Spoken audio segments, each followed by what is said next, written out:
بسم الله الرحمن الرحیم. سلام، امیدوارم که حالتون عالی باشه. توی این ویدیو میخوام براتون امتحان نهایی عربی پایه نهم خرداد 1402 استان فارس رو حل بکنم که 19 سواله و 60 دقیقه هم زمانشه. قبل از اینکه بریم سراغ ویدیو یه نکته رو اشاره بکنم که احتمالاً همتون هم متوجه شدین. تم ویدیوهامون عوض شده. بیاین تو کامنت ها بهم بگین به نظرتون بهتر شده یا تم قبلی قشنگ‌تر بود. من که خودم رو خیلی بیشتر دوست دارم. خب بریم سراغ حل نمونه سوال. قسمت اول به واژه شناسی مربوط میشه و خب بعد یه سری کلماتی که بهمون داده رو معنی کنیم و نمیدونم جمع و مفردش رو بنویسیم و مترادف متضاد بنویسیم و اینجور چیزا. سوال 1 گفته کدام یک از کلمات ترجمه واژه‌های مشخص شده است؟ الف من قاسم سلیمانی الی العائلة العزیزه. میگه از قاسم سلیمانی به چی عزیز؟ به خانواده عزیزم. حالا عزیزم که نه، به خانواده عزیز. به انت لا تقدرو، تو نمیتوانی. فعل نفی یعنی منفی مضارع، میگه فعل نفی یعنی این لامون در واقع لا نفی، فعلمون مضارع منفیه. اقبل مسیرک، اقبل بپذیر، این فعل امره. اقبل بپذیر مسیرک، سرنوشتت رو بپذیر. میگه تو نمیتونی سرنوشتت رو بپذیر. قسمت 2 گفته کلمه مترادف یا متضاد مناسب رو از بین واژه‌هایی داده شده انتخاب کنین و توی جای خالی بنویسین. هر موردم 25 صدم نمرش. الف شقاوت. شقاوت میدونیم به معنی بدبختیه. مخالفش میشه چی؟ میشه سعادت به معنی خوشبختی. یه کلمه دیگه هم بهمون داده حیات به معنی زندگی. به احسن به معنی بهتر، نیکوکارتر، نیکوتر که 2 تا کلمه بهمون داده. یکی اعدا به معنی دشمنان و یکی افضل باز هم به همون معنی بهتر و برتر که جفتشون با هم معنی هن. قسمت 3 گفته که کدوم گزینه از نظر معنایی با کلمه مشخص شده ناهماهنگه. تلوین رو به ما داده. تلوین یعنی چی؟ یعنی رنگامیزی. گفته که ناهماهنگه. احتمالاً پس داره توی گزینه ها به ما در مورد رنگ ها میگه. اولین کلمه که گفته ازرقه به معنی آبی، پس با تلوین هماهنگه. اینو خطش میزنیم، میدونیم که درسته. اخضر رنگ بعدیمونه که میدونیم به معنی سبزه، با تلوین که میشه رنگامیزی هماهنگه، پس اینم نیست گزینمون. افتح فعل امره به معنی باز کن، خب هیچ ربطی به رنگامیزی نداره، پس جواب ما گزینه جیمه. و گزینه دال رو هم اگر بخوایم بررسی کنیم، احمر به معنی قرمز که اینم یک رنگه و مرتبطه با موضوعی که بهمون داده. سوال 4 گفته توی جمله زیر یه دونه جمع مکسر پیدا کنین و اینجا حالا باید بنویسیمش. کانت میاه البحر مواجا. میدونیم که میاه، کلمه میاه به معنی آبها، جمع چه کلمه؟ جمع کلمه که به معنی آب میشه دیگه که میشه ما. ما یعنی آب، میاه جمعشه میشه آبها. این تیکه که تو پرانتز لازم نیست بنویسین. کانت که یعنی بود یا است که اینجا به معنی بود میتونیم بگیم، چون اگه یادتون باشه توی کتاب داشته داستانی رو تعریف میکرد، پس اینجا میتونیم از کلمه بود استفاده بکنیم. کانت بود میاه البحر آبهای دریا مواجا، مواج بود، میگه آبهای دریا مواج بود. سوال 5 گفته ترجمه درست رو انتخاب کنید. قسمت 1 گفته عفواً ببخشید، فلا نرکب هذه الحافله. ف که به معنی پسه، لا نرکبو یعنی ما سوار نمی شویم. هذه الحافله، حافله یعنی اتوبوس، میگه ما سوار این اتوبوس نمی شویم. ببخشید، پس سوار این اتوبوس نمی شویم که قسمت ب هستش. 2 گفته که من دفع غضبه دفع الله عنه عذابه. من دفع، من که یعنی هر کس، دفعه هم به معنی دور کننده. حالا اینجا چون دفعه یعنی دور کرد دیگه، ولی اصطلاحا به این جمله میگیم جمله شرطیه. حالا بعداً میخوندش، خیلی هم سخت نیست، اصلا نگران نباشین. میگه که کسی که دفع کرد که دفع کند فرق نمیکنه، غضبه خشمش رو. دفع الله خداوند دفع میکند یا دفع کرد، انه عذابه عذابش رو از او، یا همون گزینه یک که اومده برامون، یعنی قسمت الف که اومده برامون مرتب نوشته هر کس خشمش را دور کند خداوند از او عذابش را دور میکند. یه نکته که تو قسمت الف داشتیم فعل لا نرکبو هستش. میدونیم که نرکبو فعل مضارع برای ضمیر نحنو هم هستش. لا نرکبو فعل مضارع منفیه، یعنی اگه بخواد از ما نوع این لا رو بپرسه نمیپرسه ها، ولی خب بدونین آشنا شده باشیم باهاش خوبه. این لایی که هست، حالا فعل جزوش نیست، همین لایی که هست لای نفیه، یعنی منفی میکنه، لای نفیه. اون لایی که میاد مثلا میگه لا، مثلا لا اکتب، ننویس، لای نهی اسم این، یعنی ما رو از یه کاری نهی میکنه. قسمت 6 گفته ترجمه های ناقص رو کامل کنید. قسمت الفش گفته هذا الفیتامین موجود فی الفواکه کالجزر. هذا الفیتامین یعنی این ویتامین، موجود وجود دارد، فی الفواکه در میوه هایی، کالجزر مانند هویج. جزر به معنی هویج هستش. به گفته کان موضوع سخیفة الجداریت قوانین المرور. میگه کان بود موضوع صحیفة الجداریت. صحیفت یعنی روزنامه، جدار هم یعنی دیوار. صحیفة الجداریت میشه روزنامه دیواری. میگه موضوع روزنامه دیواری قوانین المرور، قوانین راهنمایی و رانندگی بود. سوال 7 گفته که جمله های زیر رو ترجمه بکنید. قسمت الف گفته نذهب الی متحف مکة المکرمه. نذهب یعنی میرویم، الی به، متحف موزه، متحف مکه یعنی موزه مکه، موزه مکه مکرمه هم که هم مکرمه می‌نویسیم. یا مثلا آخه میدونین مکه مکرمه همیشه با هم میاد، یه اسم خاص محسوب میشه. نمیایم دیگه حالا مکرمه رو ترجمه کنیم، مثلا نمیایم بگیم مکه تکریم شده یا مثلا مکه محترم، همین چیز نمیایم بگیم. مکه مکرمه تو فارسی هم همینو میگیم، میرویم به موزه مکه مکرمه. یا حالا اگه بخوایم مرتب بنویسیم میشه که به موزه مکه مکرمه میرویم. قسمت ب گفته کان ادیسون ثقیل السمع. کان بود، ادیسون هم که همون ادیسونه، ثقیل السمع هم که یعنی کم شنوا. میگه ادیسون کم شنوا بود. ثقیل به تنهایی به معنی سنگینه. سمع هم که یعنی شنیدن. قسمت جیم گفته از سفینت و ما غرقت. سفینت که یعنی کشتی، ما غرقت فعل ماضی منفیه، به معنی چی؟ غرق نشد، کشتی غرق نشد. ده گفته ان نجارو صنع جسرا علی النهر. نجار که میشه همون نجار، نجار صنع ساخت جسرا پلی را علی النهر روی رودخانه. میگه نجار پلی را روی رودخانه ساخت. قسمت ه گفته فسارت تلمیذتا مثالیه. ف یعنی پس، سارت شد، تلمیذتا دانش آموزی، مثالیه، مثالی یعنی نمونه. میگه پس دانش آموزی نمونه شد. سوال 8 گفته به موارد خواسته شده پاسخ دهید. هر مورد هم 25 صدم نمرش. قسمت الف گفته حروف اصلی کلمه مفتوح. توی این بحث حالا حروف اصلی و نمیدونم وزن فاعل و مفعول و اینا یه نکته رو بهتون بگم، خیلی راحت میشه کارتون. البته که چیز ساده ایه، یعنی کلا ذهن مخصوصا ما ایرانی هم اون وزن و آواز یه چیزی رو کشف کردن خیلی بهش راحته. توی این مورد ذهنمون قویه. الان مثلا بگن مثلا مفتوح بر چه وزنی، همه سعی میگن بر وزن مفعول.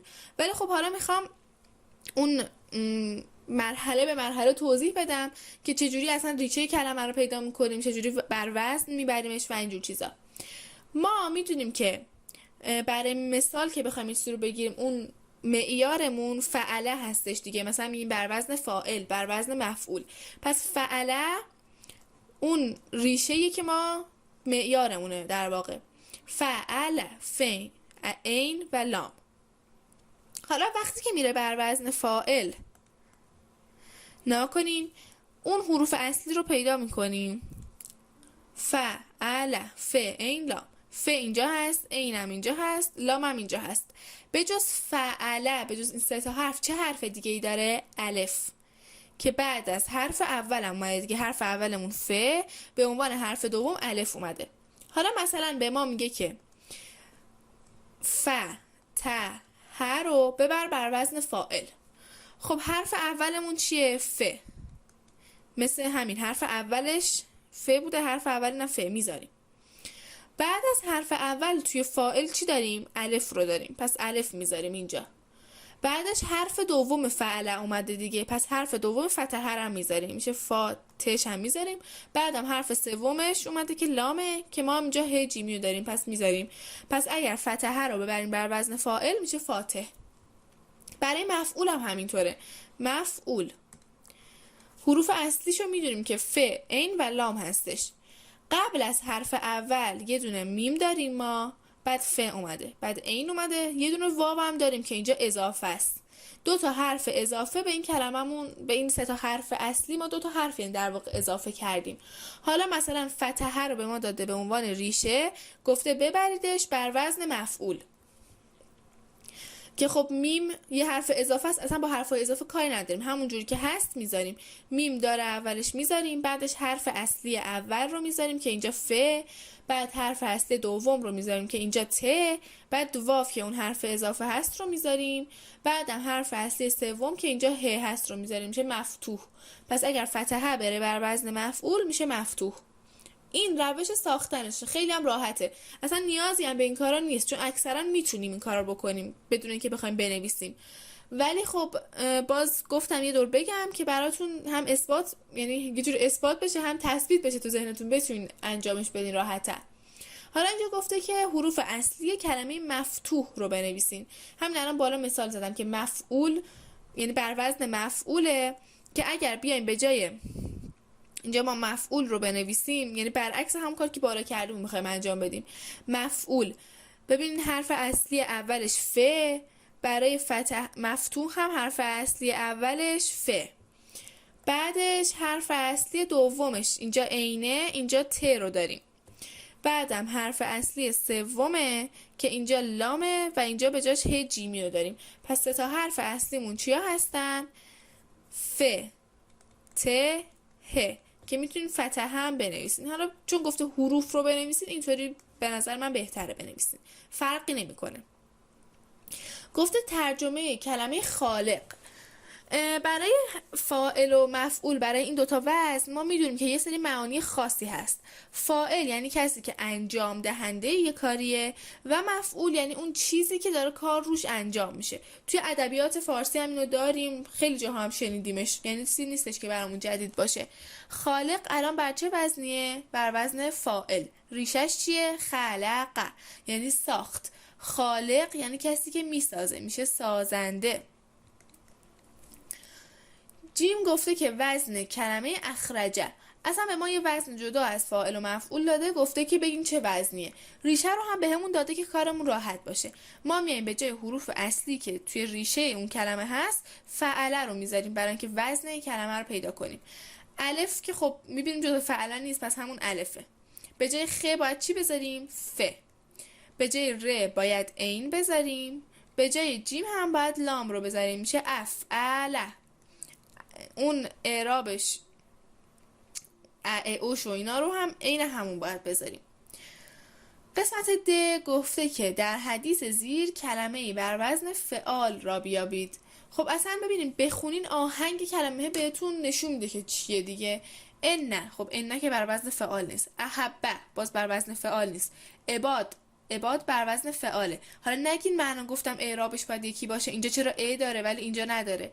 چون که این عباد چسبیده به یک کلمه، فعال تنها اومده دیگه، مثلا او براش معنی نداره بر آخرش، ولی عباد اینجا به کلمه الله چسبیده برای اینکه توی خوندن روونتر بشه و حالا نقش دستوریش توی جمله مشخص بشه اعراب گرفته. وگرنه اون کسره ای که در واقع زیر دال هستش برای ما تو این مورد اهمیتی نداره. پس عباد بر وزن فعاله و خیلی راحت پیداش کردیم.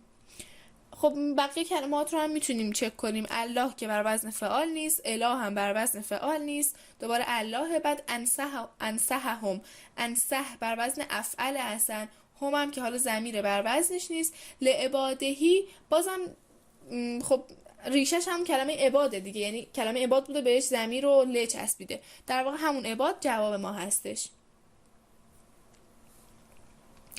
سوال 9 قسمت الفش گفته که توی جمله های زیر صفت و مضاف الیه رو مشخص کنید. خب در این بارم یه سری نکات رو بهتون بگم. وقتی که ما یک اسم داریم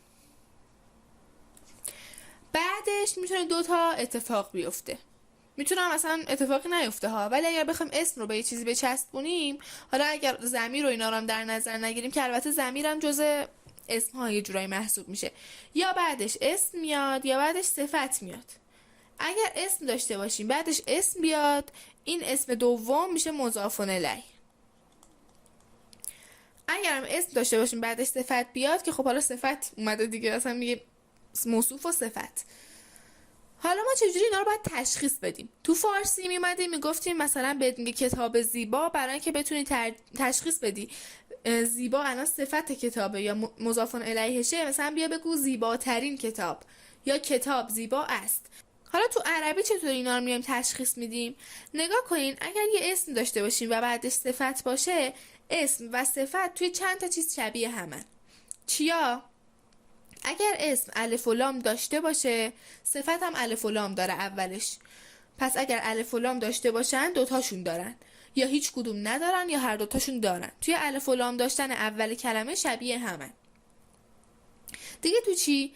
اینکه تنوین آخر کلمه، اگر آخر کلمه ان اون، تنوین که میدونی چیه، ان اون، اگر هر کدومشون یکی از اینا رو داشته باشه اون یکی هم همینو داره.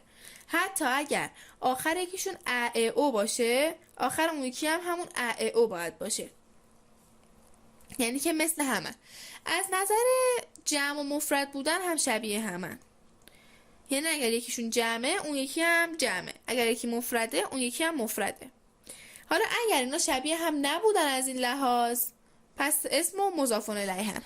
الان توی قسمت اول اومده گفته هو صنع مختبرا صغیرا فی المدرسه. هو او صنع ساخت مختبرا صغیرا. نگاه کنین، مختبر مفرده، صغیرا مفرده، این تنوین داره اینم تنوین داره، پس از این لحاظ شبیه همن، هیچ کدوم الف و لام ندارن. یه نکته دیگه هم که هست، از نظر جنس هم مثل همن، یعنی اگه یکی مؤنثه اون یکی هم مؤنثه، اگر یکی مذکره اون یکی هم مذکره. اینا هم جفتشون مذکرن در واقع. پس اینا الان صغیرا صفت مختبر هستش. فی المدرسه هم که میشه درون مدرسه، میگه او در مدرسه آزمایشگاه کوچک ساخت. قسمت 2 اومده گفته مرقد العالم الایرانی ابن سینا فی مدینه همدان.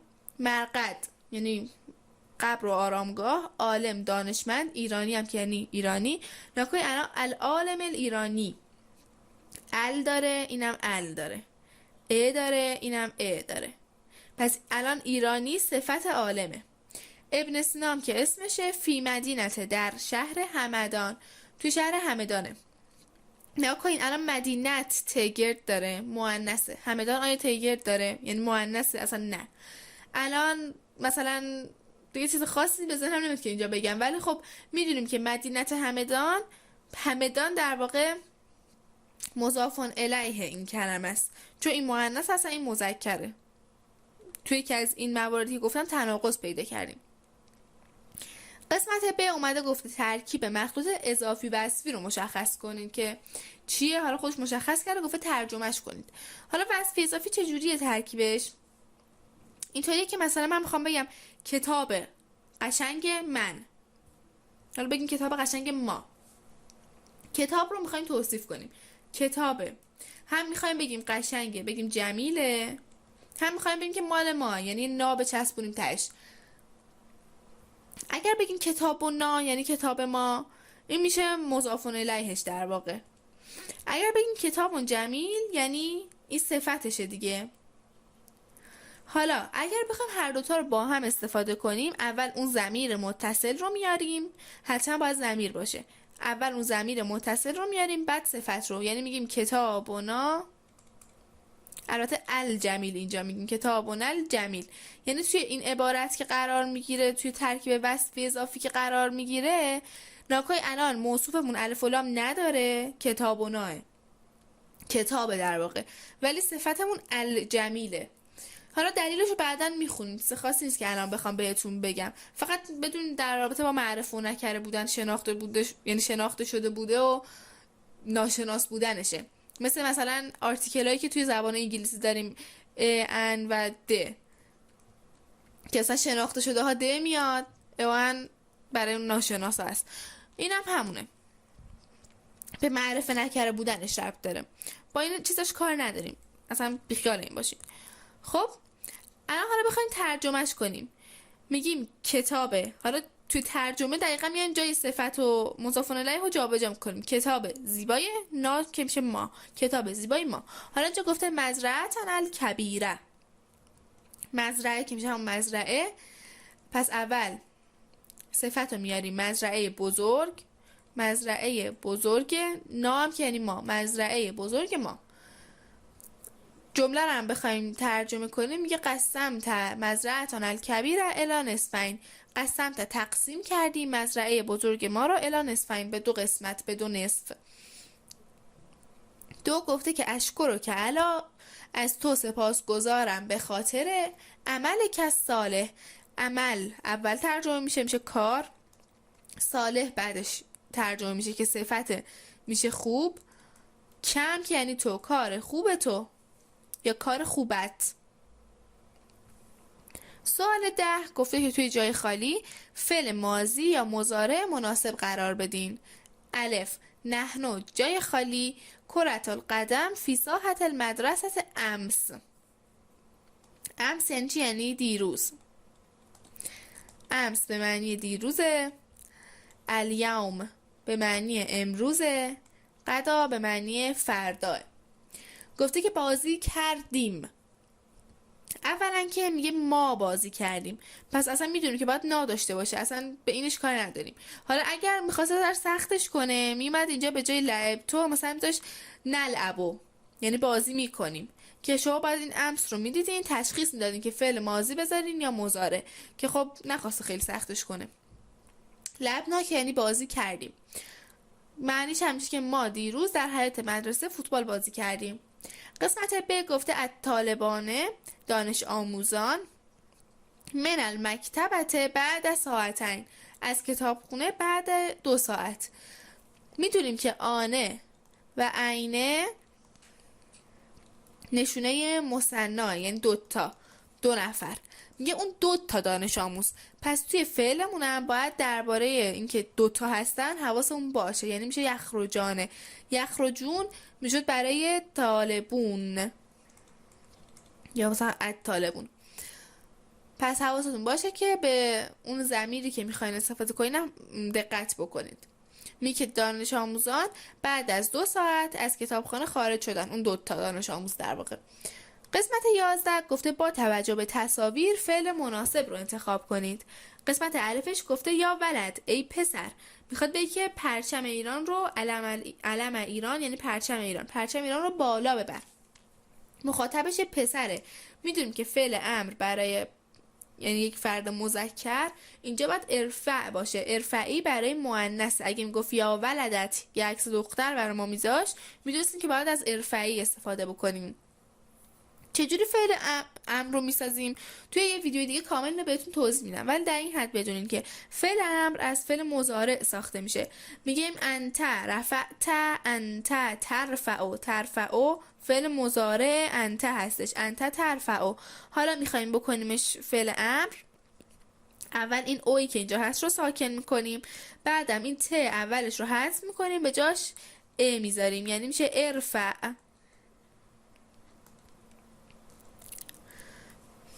قسمت ب گفته یا بنتان ای 2 تا دختر، میدونیم که 2 دخترن، مثنا هستن، پس باید میخوایم بگیم که به شیر نزدیک نشوید، باید از لا تقربا استفاده بکنیم. لا تقربو برای انتم هستش، یعنی انتم لا تقربو، شماها نزدیک نشوید، شما مردها. البته یه نکته دیگه هم که هست توی عربی خیلی هم باش کاری ندارن چون اصلا توی کتاب نیومده، اینه که اگر یک جمعی داشته باشین هم خانوم توش باشه هم آقا توش باشه، از انتم استفاده میکنین وقتی میخوای خطاب قرارشون بدین. یعنی اگه مثلا 5 تا خانوم باشن 10 تا آقا، چه فرق هم نمیکنه، مثلا یه خانوم باشه 100 تا آقا یا 100 تا آقا باشن یا مثلا 100 تا خانوم باشن یا آقا، این فرق نمیکنه. اگر یک جمعی باشه که هم زن توش باشه هم مرد، میگیم انتم. وقتی که جنسیت مخلوط یه جورایی هستش دیگه، ما خوندیم که انتم برای جمع مذکره دیگه، یا عالم آقا باشن. ولی خب اینم هستش که اصلا مهمی هم نیست، فقط برای اینکه بیشتر بدانید بهتون گفتم، چیز خاصی نبود. سوال 12 گفته جمله مناسب هر تصویر رو انتخاب کنین و در جای خالی تصویر مربوطه بنویسید. گفته که جمله اول گفته لا تکتب شیئا علی الشجر، چیزی روی درخت ننویس، که به هیچ کدوم از عکس‌ها ربطی نداره.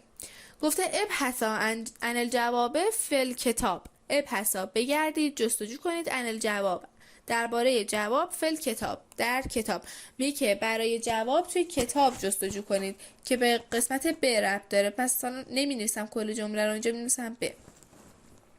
و بعدی گفته لا تحزن ان الله معنا، لا تحزن غمگین مباش، ان الله معنا قطعا خدا با ماست، که خب اینجا یک چهره غمگین رو برام کشیده، منظورش به همین عکس دیگه که میشه الف. 13 گفته ترجمه فعل های زیر رو مشخص کنید. کانت طلاب یدرسون فی الجامعه، میدونیم که اگر کانه به علاوه فعل مضارع بیاد به ما چی میده؟ ماضی استمراری. ماضی استمراری چیه؟ یعنی میشه می به علاوه فعل به علاوه شناسه، فعل بن ماضیش هم هست دیگه، می به علاوه بن ماضی به علاوه شناسه، می کردم، می دیدم، می خوابیدم، می رفت، می گفت، اینجور چیزا. پس میگه که کانت طلاب یدرسون فی الجامعه، میگه دانشجویان در دانشگاه درس میخواندند. گفتیم که فعل ماضی استمراری میشه ترجمهش. لا تشربی ننوش، فعل نهیه اینجا. شایان هارا، میگه که چای داغ رو ننوش، فعل نهیه. یبتدئ العام الدراسی الجدید، یبتدئ یعنی آغاز میشود، فعل مضارعه، شروع می شود. عام دراسی جدید، سال تحصیلی جدید. قسمت دال هم گفته انصروا اصدقاءکم فهم سوف یصادقونکم، انصروا یاری کنید اصدقاءکم دوستانتان را، فهم پس آنها، سوف یصادقونکم سوف وقتی میاد، سوف وقتی که میاد با فعل به فعل مضارع میچسبه، ما چی میده؟ آینده، یا اصطلاحاً هم میگیم مستقبل. میگه که دوستانتان به شما کمک خواهند کرد، مثلا راست میگویند ربطی به این موضوع نداشت، مثلا برای صرفش هم کاری نداشت.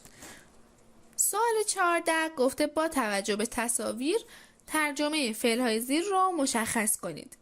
الف یا صدیقتان، ای دوستان. چرا گفته دوستانم یا صدیقتان نه؟ توی درس قرآن خوندیم که یا صدیقتان نه، یعنی مثلا به جای اینکه ای بیاد تهش که یعنی یه بیاد در واقع تهش که اون مالکیت رو نشون بده، بعضی اوقات ای میاد. یا صدیقتانه، ای دوستانم، اسمعا گوش دهید، گوش فرا دهید، گوش دهید. کلام مدرستنا، سخن معلممان را، میگه ای دوستانم سخن معلممان را گوش دهید، فعل امره. به گفته لماذا ما اکلت الطعام، لماذا چرا، ما اکلت نخوردی، طعام غذا، میگه برای چه غذا نخوردی، فعل ماضی منفیه. سوال 15 گفته توی جای خالی فعل امر یا نهی مناسب قرار بدین. یا اختی، ای خواهرم. میدونیم که پس الان فرد مقابلمون یک خانومه، یعنی یک فرد مؤنثه. برای فعل امر باید استقی رو اینجا بیاریم. استقا که برای انتما هستش، استقنه برای انتونه هستش.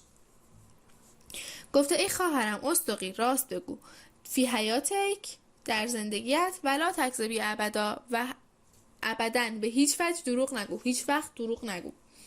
به گفته ایها الاولاد، ای پسران. میدونیم الان چند تا پسر جلومونن، یعنی در واقع انتم محسوب میشن. برای انتم چه فعلی باید بیاریم به عنوان فعل امر؟ اطلبو. اطلب نه برای انتون نه هستش، اطلب هم برای انته. گفته ایها الاولاد، ای پسران، اطلبو، بخواهید، طلب کنید، علم، اطلب العلم، علم را بخواهید، ولو بالسین، اگرچه در چین باشد. قسمت جیم گفته ایها الصدیقان، ای دوستان. میدونیم که الان نداره، یعنی که مثناه، پس مخاطبمون انتما هست. ایها الصدیقان، ای دوستان، ای دو تا دوست. پس فعل نهی یا امری که براش میاد باید لا تضحکا باشه.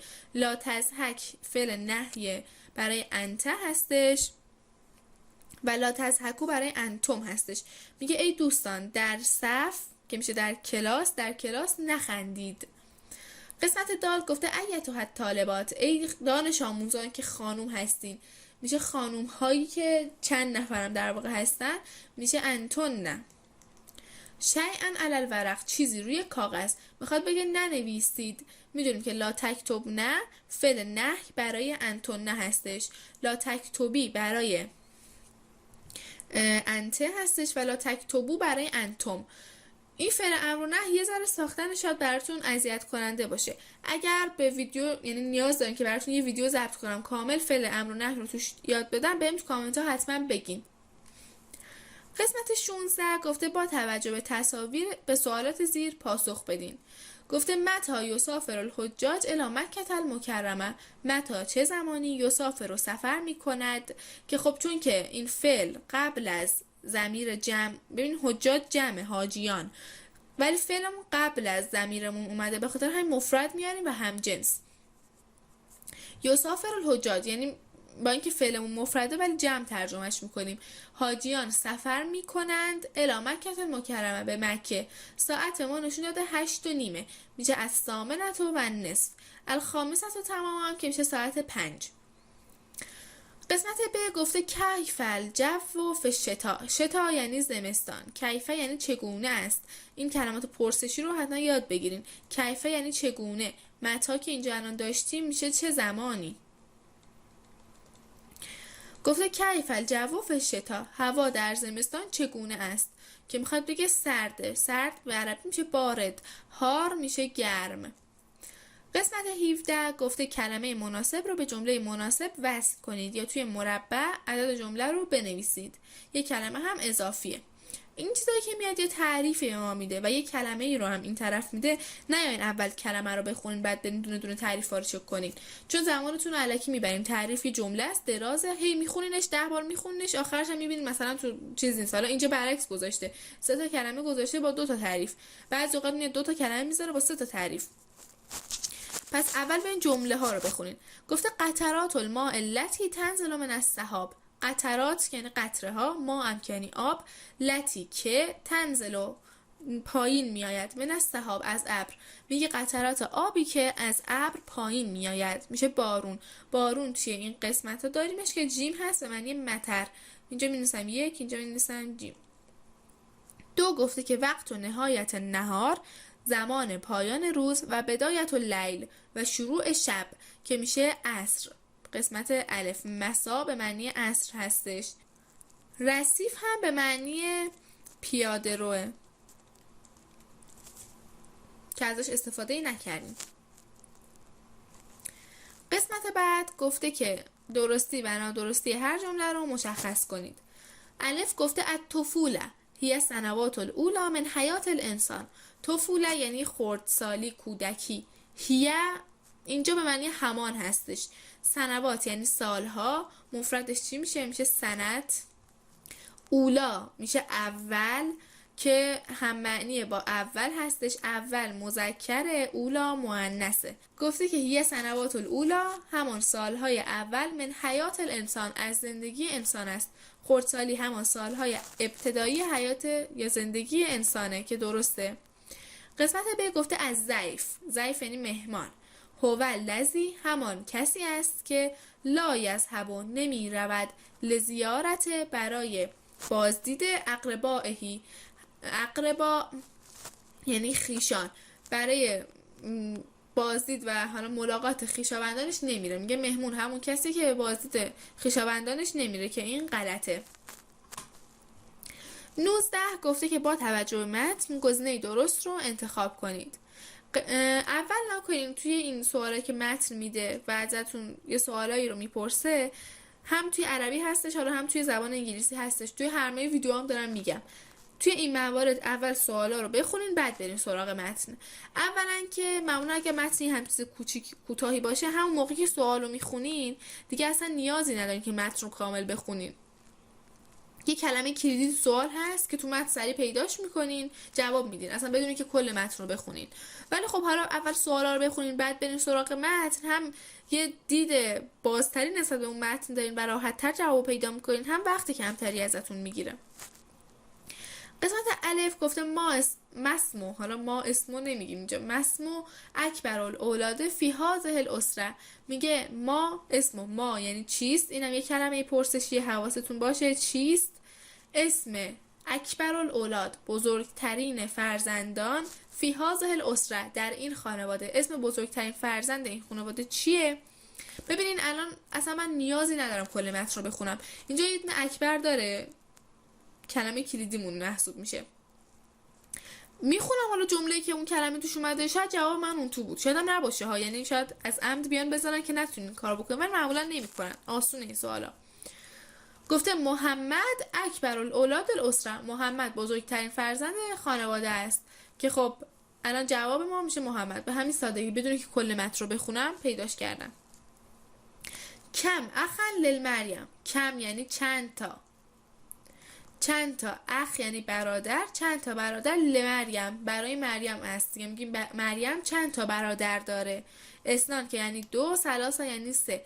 ببینین یه نگاهی به برادرها بکنیم. اینجا گفته اندی اخوان، برادرانی دارم که اگر دقت بکنین گفته اخوان با آن جمع بسته، یعنی مثنا، یعنی دو تا هستن. پس جواب اون گزینه یعنی قسمتی که میشه دو.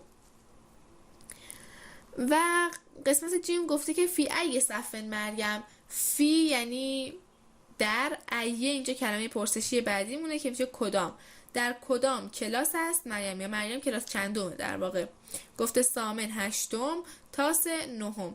گفته اینجا تاسع رو اصلا داریم دیگه، گفته انا طالبتون فی الصف التاسع، من دانش آموزی در کلاس نهم هستم.